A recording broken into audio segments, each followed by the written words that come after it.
Onkozi obulungi obutagambika gwe munnanga akyagyekuumiddeko ensi Buganda anti munnanga ensi Buganda kuno okwe kwaffe Kabanda Musoke ow'Ennakifuma nze kubuuza ku lunaku olwaleero kansuubira nti Mukama akyakukuumye akutuusa ku lunaku olwaleero.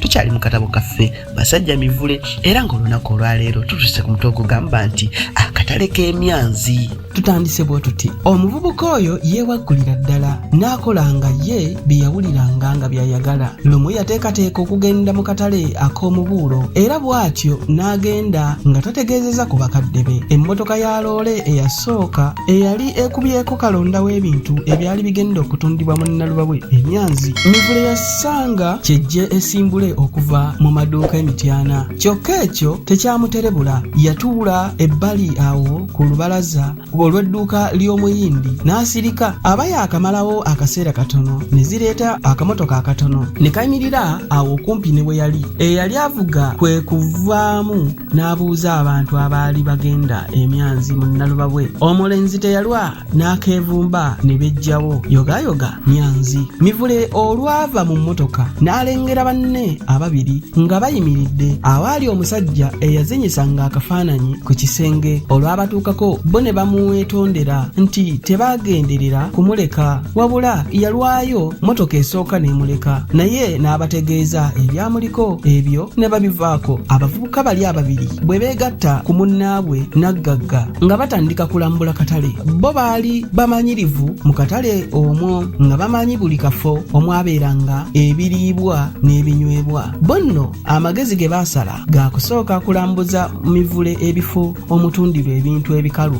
ebitali byakulya. Mu kiseera ekyo nno mukama wange ng'abavubuka bakirako abalambuza omukungu yalina bigaalubindi ebiddugavu ebiziyiza omusana okujja omungi mu maaso. Ayambadde essaati ey'omutoogo ey'emikono emiwanvu agisibidde mu biseke. Eppeesa erikomererayo ku mumiro nalyo alisibye naye nga tataddeemu ttaayi. Ayambadde empale eya kacci erina amagulu amagazi ennyo agisibizzaako olukoba lwe olw'ekisikawutu lwe yali agenda okukubya omusomesa emikono. Mu bigere asuddemu obugatto bwa lusejjera bwa kitakataka akutte n'oluga mu ngalo wamma ng'amema bumemi talaba. Kale nno oluga olwo lwe yasonganga mu bifo oba ku bintu bye yabanga bamulaga nga bwanyeenya n'omutwe okulaga nti bye bamugamba abitegeera. Baalaba munnaabwe ebintu byonna abirabye kwe kumwambusa mu bifo awaatundirwanga ebyokulya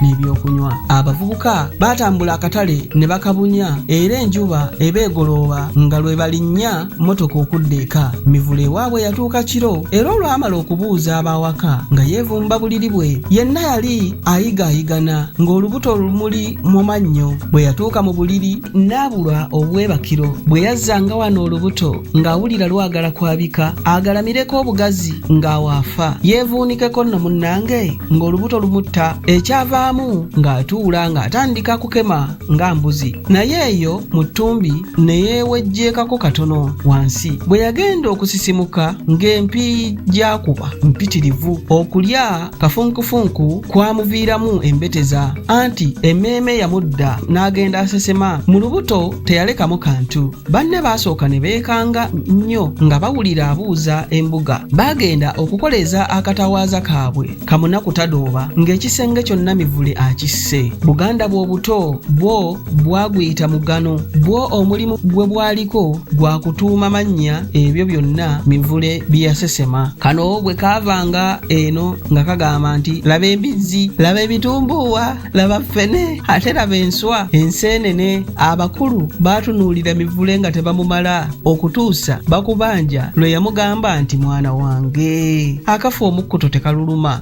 olinzaalira ebitukula makaye byazaala ku nsiko. Mivule yagaana okubuulira abakulu ekifo gye yalya kamukuulo ng'embuzi ennume keerya olw'eggulo wabula n'anyumizaako kannyina kamu ke yali asinga okwagala n'okweyabiza ate ko ke kaabuulira abakulu oluvannyuma. Newankubadde nga Mivule yali alabuddwa enfunda nnyingi obutagendanga mu maduuka nga tewali nsonga nkulu, ye yagaana emirundi egimu. Yakeeranga nkya n'ayoleka oluusi yamalanga kulya kyamisana ne zitwala amalala. Lumu omukaaba kubanja yaloota Mivule bamukubye emiggo ng'asigaddeko kateetera, era obudde olwakya n'alootolola omulenzi nebba n'amubuulirako, era n'agamba Mivule nti mwana wange omutwe gwange mubi nnyo, ebirooto bye ndoota bitera okutuukirira, kyandibadde kirungi weekomeko olekeraawo okumala gatambula n'ogenda gye tutamanyi. Ebigambo ebyo byali birungi naye omulenzi byamuyita ku nviiri ne bimugwa, enkoto ne bigenda n'embuyaga. Omanyi munnange empulukutu za misota zigenda na miggo, kyokka ate nga n'embuulire etefa yonna. Ebigambo bya Mivule tujja kubiddira mu kitundu ekinaddako. Kabanda Musoke kanzira ekyaggwe omanya nti munnange ensi Buganda kuno kwe kwaffe.